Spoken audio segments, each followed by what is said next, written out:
Hey everybody, Kevin here reporting today for AndroidCentral.com. I'm with Phil Nickinson and we are at the Samsung booth at CTIA 2011. We've just come out of the press conference where they announced two new Galaxy tabs joining the 7-inch. There's now a 10.1 inch and an 8.9 inch. No, 8.9? 8.9. The 10.1 was actually announced at Mobile World Congress, but they definitely explained it a little more this time. And no, the 8.9 inch is new, and it looks like they are unveiling it out here at the booth now. We just walked out of the press conference. This is history in the making. There they are. Ooh. Shiny. Very shiny. Now let's see how many people get crushed getting to them. Something you don't often see at these things. Running their new Samsung, what's the name? WizUX? TouchWiz. TouchWiz, Yes. There we go. Got it.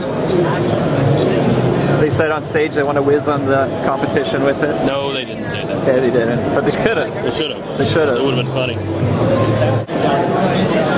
Look at the suspense.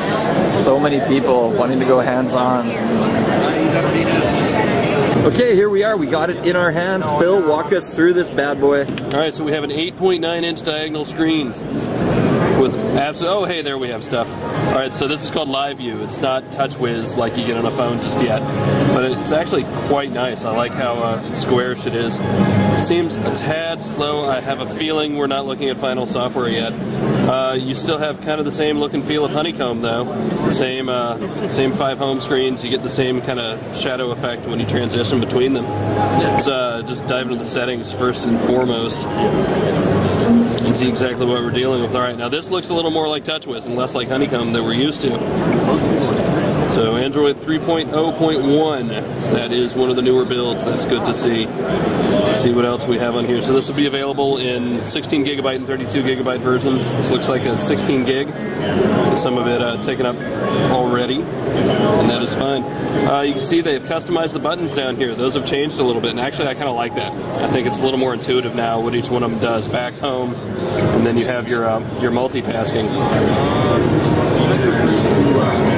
So Live View, you have email, looks like we have news, weather, Celsius in Orlando, you don't see that very often. Calendar, what are these? Contact information, cool, finance. So let's see what else happens. How about a quick look around the hardware too? What's the side and back of this thing look like? Alright, so the back, this is plastic and it's actually very slick. You're going to want a case. Absolutely, you're going to want a case. It's textured. I thought they talked about making it a grippy material. That is rather... Yeah, it's textured, but it's very slick. Okay. Here you have the camera on the back.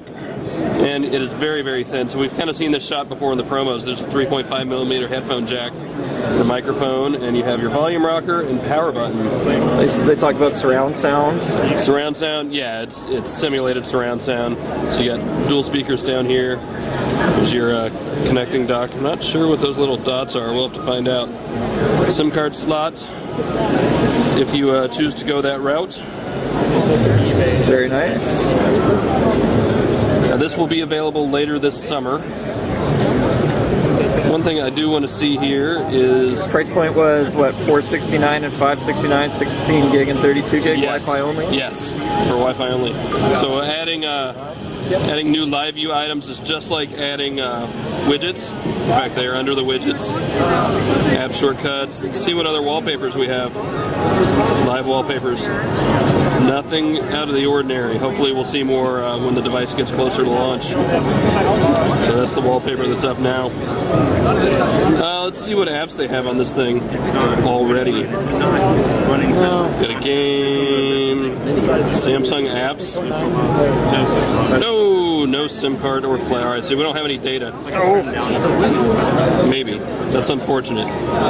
Because I wanted to fire up Pulse and see how that looks. What's the resolution on this display? 1280 by 800? 1280 by 800, so that's about normal. Pulse News Reader, if it was connected. Oh, look at that. Android Central's on there by default. Oh. We love that. We love that. That's why we love showing it off. So for all intents and purposes, kind of a standard tablet here. It's a shame we don't have connectivity, but you have your same Honeycomb experience that we've come to know and use. Not bad at all. Oh wow, that is quite. That's actually a lot lighter than it looks. My only only complaint right now is that I'm going to have to wait until June. 470 grams, very light. See, they've skinned the status bar. Let's see if we can get an app open even without connectivity, just so we can see the app bar. Right, so the app bar up here has been skinned as well. So the same principles as you get in honeycomb, but it definitely looks a little different. Everything is colorful, as we've grown to know from Samsung. Google Maps will probably freak out with no data. So what's, is there anything missing from this tablet, Phil, or is this thing, if you want 8.9, it's awesome? That's quite the nice size. I think I like that a lot, actually. And it doesn't feel oblong like some other 8.9 tablets we've seen have. Does anybody here have a coat jacket we can stick it in? Because on stage they actually said it fits a standard Omar's pocket. a big guy. Omar's a big guy. Yeah, standard big and tall jacket. Yes. So there you go, everybody. A very quick look. Let's fire up this game on here. Maybe it'll work without connectivity. Armageddon Squadron. If you haven't played this before, it's a very cool game. And here we go. Not all that fast. Again, I have no idea if the software is on a final build or not. I'm guessing, you know, if it's not coming out until June or summer, they've got time to probably tweak it out. Probably not. So there you go, guys. A very quick look at the Samsung Galaxy Tab 8.9 inch. Beautiful. See you later.